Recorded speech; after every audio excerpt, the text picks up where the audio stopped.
शैवमर्दिनीं महालक्ष्मीं सरोजस्थिताम् घण्टाशूलहलानि शङ्खमुसले चक्रं धनुस्सायकम् हस्तां जलदतीं घनान्दोलदर्चितां तुल्यप्रभाम् गौरीदेवमुद्भवां जगदां मादारभूतां पूर्वामत्र सरस्वतीमनुभजे शुम्भादिदैत्यादिनीम् अङ्गं परशुम्भदेशुभुजं पद्मं धनुष्पुण्डिकाम् दण्डं सिद्धिमसिञ्जचरमचरजं घण्टां सुराभाजनम् ॐ ऐं ॐ ऐं ऐं ॐ ॐ ॐ. My blissful gorgeous selves, in order to get deeper depth, in order to grow depth in your meditation, study Srimad Devi Bhagavatam and Markandeya Puranam. In these two chronicles, the great Rishi describes the transcendental pastimes of Divine Mother, how she delivered the planet Earth time and again from great problems and troubles, when the whole solar system was in the cruel clutches of some irresistible demonic force. And hundreds and thousands of times it has happened in the Earth's past history of 2 billion years. Knowing and understanding them makes you feel the experience of Divine Mother more clearly and more exactly, and then more closely you can experience her. In the advanced stages, you can see her in the front, just in front. Divine Mother is standing in front of you, looking at you, at times speaking to you, smiling at you, and you will be filled and overfilled with such a great peace, erupting in rapturous joy, permeating all fields of innumerable engagements of relative life. The Mother's vision in meditation and her presence in all walks of life are so deep, so intense, and such a great truth of experience that the existence of the world, the existence of this entire manifestation of life cannot be compared as truth at all. I remember one incident of Swami Vivekananda's life, when Swami Vivekananda was a student named Narendra. He studied many different philosophies, dualist, non-dualist, Zen, Socrates, Christ, Bosanke, Hegel, Berkeley, all East and all the West. After studying all these, the same thing happened which can be expected. If you study many different philosophies, many different thoughts and opinions of philosophers without a solid background of deep meditation of Nirvikalpa Samadhi, which includes a glimpse of experience of deeper mysteries of life and existence, if you miss it, you will get confused. I think you are bound to be confused. Therefore, the experience of Satori, experience of Samadhi within oneself is first prerequisite to enter into any philosophy, any dimension of knowledge. Yes, experience of deep meditation, timeless, breathless, egoless experience within yourself has to be mastered in order to preserve your sanity even after studying different philosophies. My dear friends, at that time, Swami Vivekananda as Narendra Datta had no experience of that, and he became confused. And he began to think, is there God? The question arose in full excitement. He lost his taste in food, he lost his sleep, he lost his interest in meeting friends, and all the time he used to think, is there God? Is there God? Is there God anywhere? Then someone told him, why don't you go to Mr. Sen, a great scholar who has now renounced the world and is now meditating in the bank of Ganga. Ask him, go. Immediately Narendra Dutt rushed and arrived at his hermitage with his hair scattered all around, perspiring from walking, running, his clothes withered. He entered the boat house.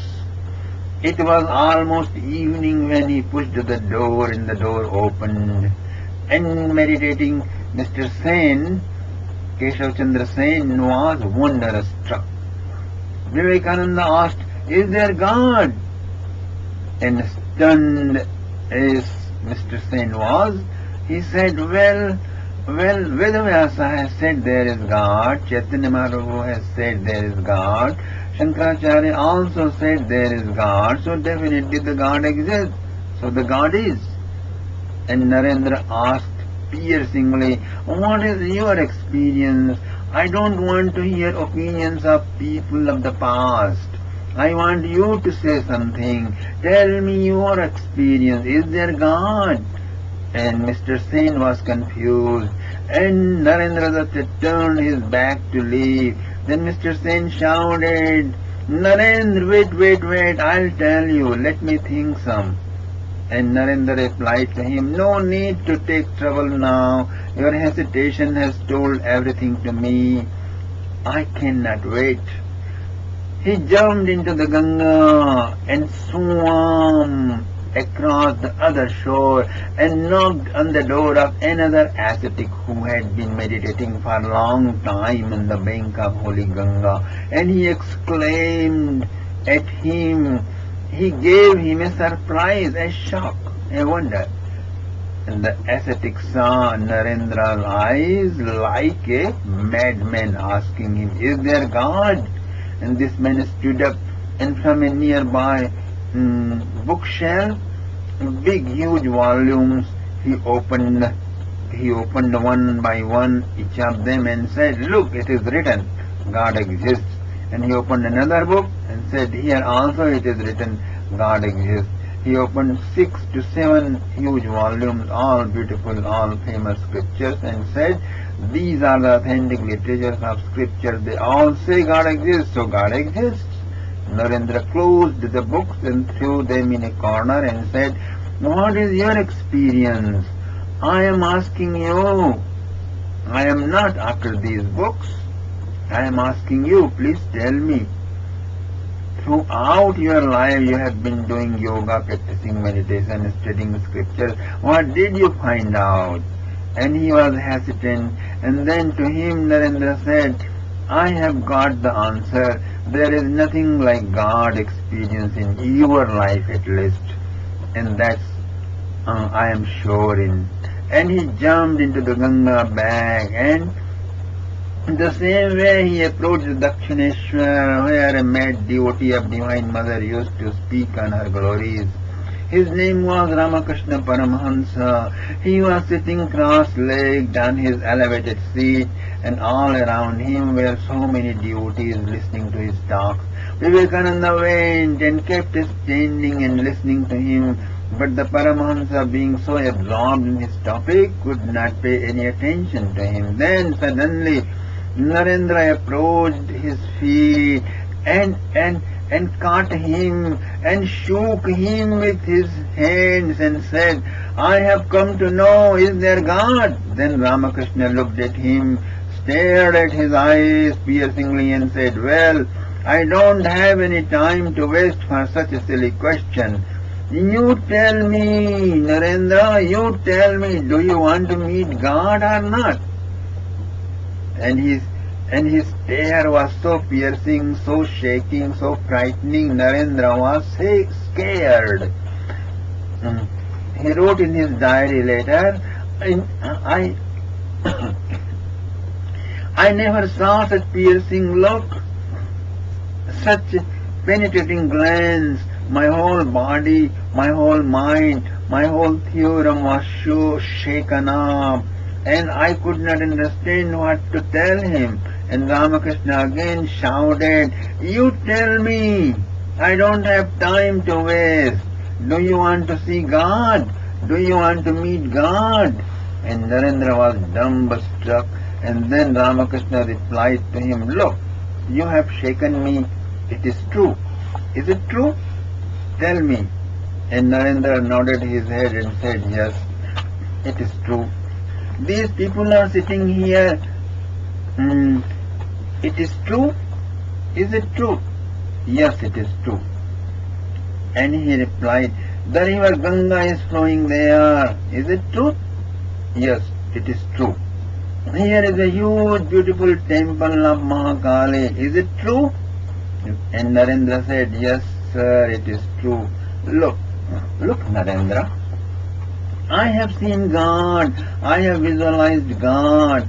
I have seen God in my deep meditation, and also I have seen Him outside so deeply, so personally, so individually.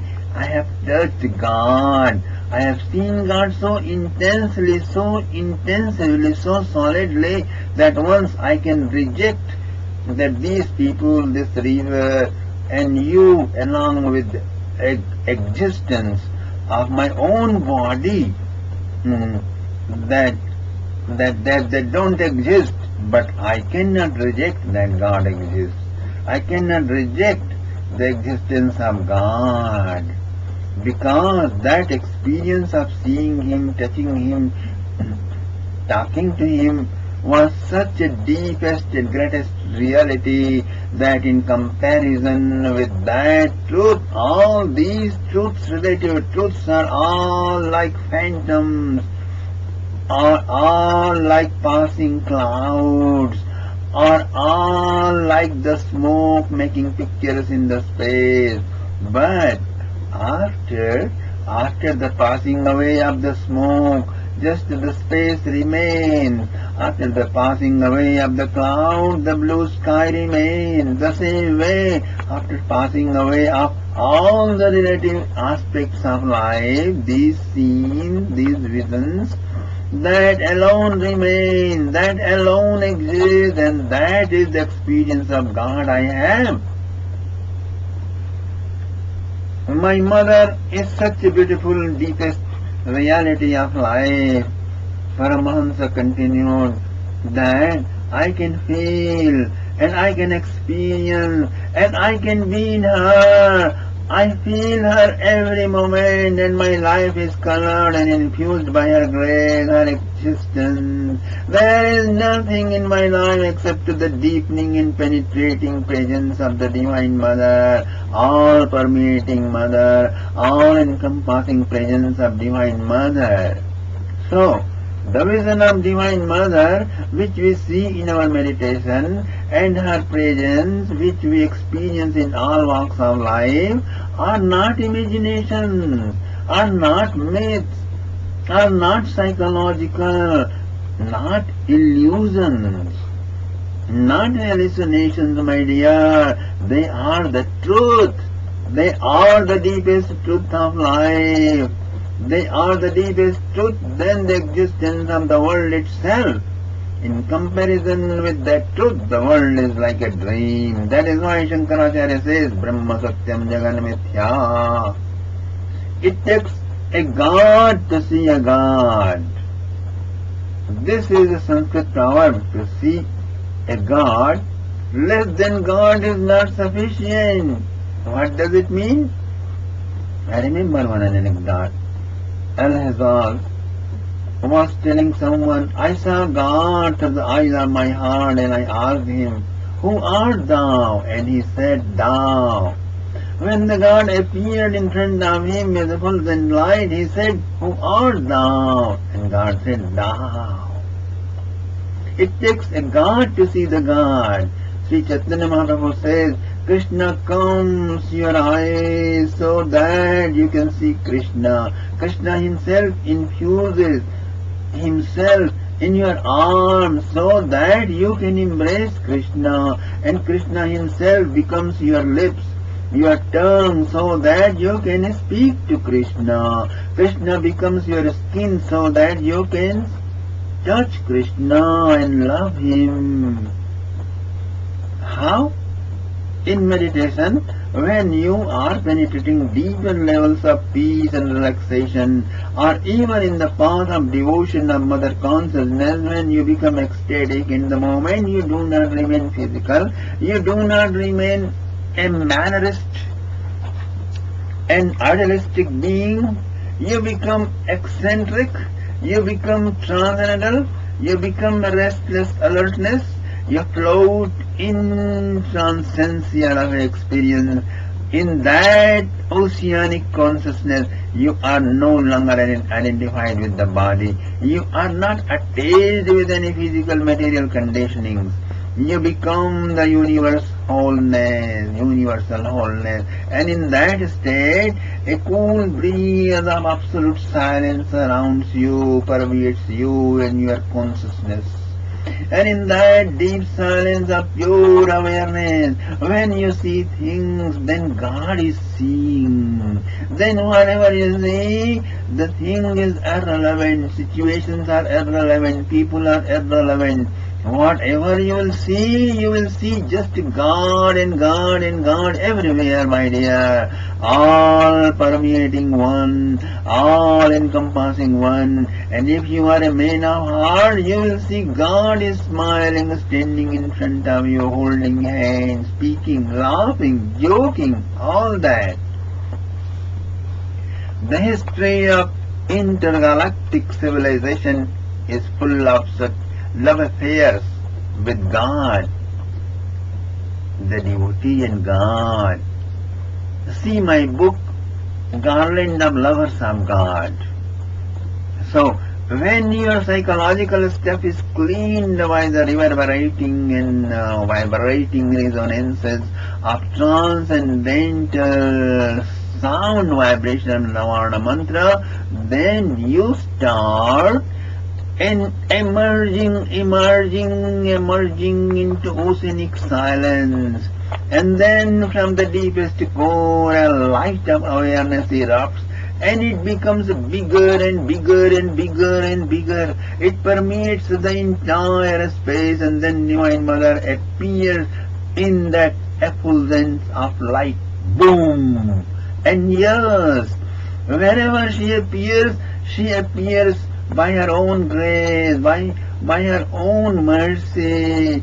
And for that mercy, you have to wait there. In that oceanic silence, you have to wait patiently. And absolute patience is demanded. And study the Srimad Devi Bhagavatam and Sri Markandeya Puranam, and its overall reception is prescribed compulsorily for that time. And by remembering her glorious pastimes, her glorious frolics, you will have a glimpse of her form in the center of the light. By her own mercy, she will appear in your heart, and you will see her, and you will talk to her, and you can touch her, and she will smile at you. And in her smile, you will find the supreme benediction of life, a great meaningfulness of your life. You will find for the first time in your life a transcendental wonder. Ascharyavat pashyati kaschidena. Ascharyavat-chainamanya srinoti. Divine Mother expounded such a wonderful, exciting wisdom to King of the Himalayas in the Golden Age. There was a king on the Himalayan ranges, and it is by his name the mountain is named Himalayas. The Himalayas was a great devotee of Divine Mother. This is the same Himalayan mountain for which the great poet Kalidas has sung. The king of the mountains, Himalaya, takes bath in the eastern ocean as well as in the western ocean through its eastern and western ranges. As a devout Hindu, Himalaya also takes a bath twice a day, early morning, the sunrise and the sunset. So sunset in the Pacific Ocean and sunrise in Atlantic Ocean or Mediterranean Ocean, and all along Himalaya expands.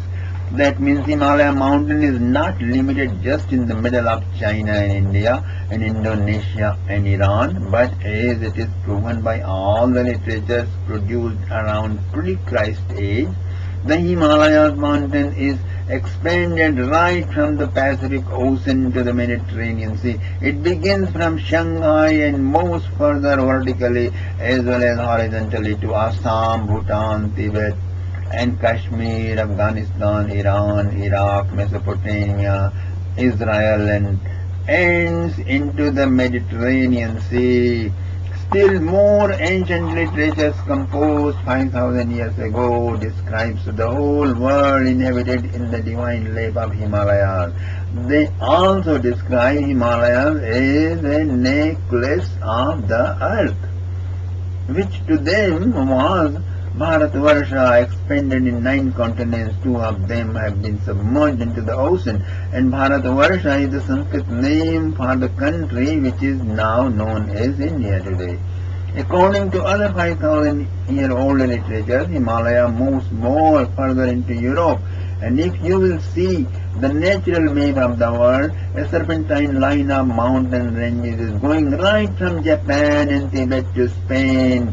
That means all the mountains such as Hindu Kush, Elburz, Caucasus, and Balkan and Alps, and all those are nothing but different hills of one Himalaya mountain. Alps means in Sanskrit, Alpas means the little Himalaya. That is why when you go on a holy pilgrimage of Gangotri, Yamunotri, Kedarnath and Badrinath, where the ancient purity and divinity of Himalaya is still alive, the priests and guides would tell you that this Himalaya has 125,000 hills, of which Mount Everest is just one. That means Himalaya mountain does not end in Spain. Its parts are just submerged into the Atlantic Ocean, and again it rises in the form of Northern American hill ranges in the United States of America, Canada and Alaska. Due to long lapse of time, there are quite a lot of changes in the mountain geographically, but it is true that one whole Himalaya mountain permeates throughout the whole world, and the Himalayan mountain has one astral human personality who is the leader of all the amazing snowmen, of whom enormous sized footprints have been found throughout the Tibetan mountains to United States of America's snow-clad mountains, okay? Not the whole country, but snow-clad mountains in there, the snowmen. And nobody has ever heard of them harming anyone because they are calm and collected people leading their life under the guidance of Himalayas. Of course, they are not people of flesh and blood. They belong to the subtle world. All of them are equipped with yogic power, the same as astral travelers of UFOs, but from different categories. There are about 100 categories of astral people. The Himalayas lived as a king in the intergalactic civilization. At that time he developed a quest for absolute truth, and satisfied by his dignified life, his amiability, his higher values of life, Divine Mother herself blessed him with the wisdom of Devi Gita. Once Divine Mother appeared in his meditation, and then she appeared in his front, and there was a dialogue, and it is extensively described in Srimad Devi Bhagavatam, my dear friends.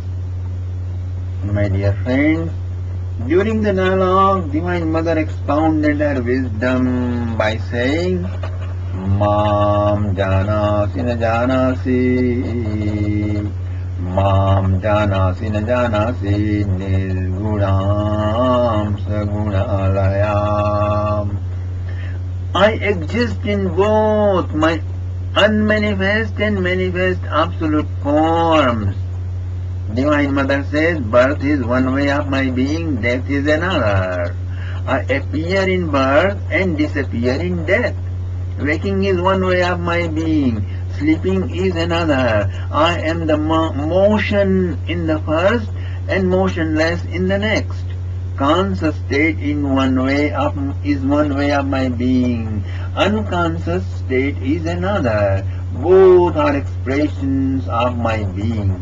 The moment you are above this duality of being and non-being, when the oppositions remain no more, then when pairs of opposites exist no more, then you understand me. And that is why Divine Mother's form is said to be the form of formlessness. He who perceives this mysterious quality of Divine Mother, he who knows she exists and she alone exists, but as if she exists not, as if she had never existed.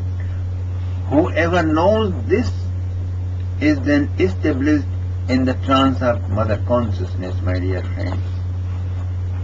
The Mother Divine has two aspects, manifest and unmanifest, and she has three potencies. First, Sandhani Shakti. Through this potency, Divine Mother transmits all living entities the power of sustaining life, the energy to exist.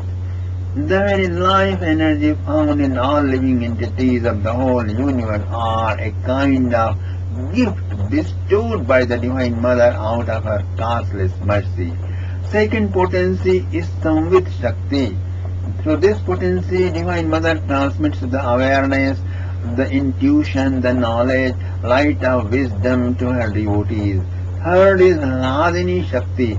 Through this potency, she makes her devotees experience her all blissful nature and visualize her most astonishing beautiful form, and thus enables him or her to attain the ultimate realization of cosmic consciousness C, which has never been possible through long austerities, through vast knowledge, and long and deep meditations. How beautiful form is her beautiful form is only possible through right perception of Divine Mother's Hladini Shakti, which erupts in the phase of divine cosmic consciousness C. Through right perception of Hladini Shakti, which erupts in the mellows of Prema, Sneha, Pranaya, Rag, Anurag, Bhav and Mahabhav, diving in and fathoming in bottomless nectar of which one enjoys the unbounded, unlimited, unfathomable, rapturous joy that embraces eternity. This is the miraculous display of Shakti alone, Divine Mother alone. That is why in Vedic civilization, not a single manifestation of the Divine is ever worshipped without Shakti. Such an example is Shiva and Shiva, Lakshmi and Narayana, Sita and Ram, Radha and Krishna. To worship any one of them, devoid of their appropriate form of Shakti, is out of Vedic law. The Shakti eternally abides in Shaktiman. Therefore, when Shakti is worshipped, automatically Shaktiman is also worshipped. There is no difference between Shaktas and Shaivas and Vaishnavas, because according to law, they have to worship Shakti. As to declare the supremacy of Divine Mother, there are several instances recorded in intergalactic history of Devi Bhagavatam, my dear friends. First, 5,000 years ago, the first was directed by Lord Krishna as a disciple Arjuna, meditated on Divine Mother. A certain manifestation of Divine Mother, Ekanansha. The second incident is recorded in the same literature, Sri Vasudeva, the father of Lord Krishna, and all the ministers of Dwarka city worshipped Divine Mother to deliver Lord Krishna from a great danger. Third, Lord Rama meditated on Divine Mother in Silver Age, in Treta Yuga, on the beach of Indian Ocean 1 million years ago. Fourth, The gopis of Vrindavan worship the Ambika Devi, a special manifestation of Divine Mother, and the gopis worship the Katyayani Devi, another effulgence of manifestation of Divine Mother 5000 years ago. And fifth, Sita Devi and Rukmini Devi, who were two shining stars in the spiritual sky in silver and copper ages, worshipped the Divine Mother before their wedding ceremony gradually 1,005,000 years ago, my dear friends, okay? Thus the spiritual aspirant should begin his appropriate spiritual practice by deeply perceiving the mystical, colorful, non-dual identity of Divine Mother, and at the same time the total duality of Shakti and Shaktiman. And whatsoever mantra, form, philosophy, way of life he is given by the spiritual master, the Gurudev, should be adopted with the deepest possible trust and devotion and shraddha, and evolve then. And then adoption itself results in higher and higher planes of evolution and trances of mother consciousness, my dear friends. But this can go without obstacle only then when you could perceive all the spiritual pilgrims of the world as your own kinsmen engaged in worship of the same Divine Mother in her other different, surprisingly contradictory forms and philosophies, including the materialists, even accepting the materialists and agnostics engaged in worship of Divine Mother in her materialistic world form. But in the state of trying to understand them, trying to mix the philosophy with them, and trying to study them instead of becoming jack of all trades, but master of none, the spiritual aspirant needs to develop a strong, immovable faith and establishment in his own mantram, own form, own philosophy, and own way of life, which has to be kindly imparted to him or her by a spiritual master. And the sign in improvement in the spiritual field is this: the experiencing Divine Mother, and to the same extent developing faith and love for the spiritual master.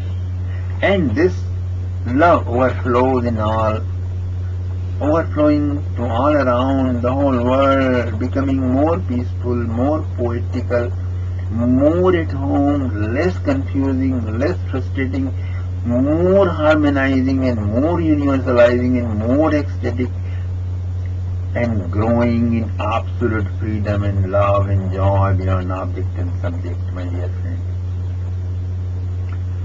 This goes without obstacle only then when you are able to visualize the galloping steps of Divine Mother in your life. Now a great need of contemplation on her galloping steps arises. And my dear friends, that we are going to describe in our next discourse. Thank you very much. Om Gadagam Jagaragadevijavaraganshulam Bhujundim Jira Shangam Sundatadim Garedranam Daravam Bhushavridam Niraj Mundadivadava Gajagam Deve Mahakalikam Yama Dotsavidero Kamalajo Hantum Madhum Kaitamam Hantum Madhum Gainamam Hantum Madhum Kaitamam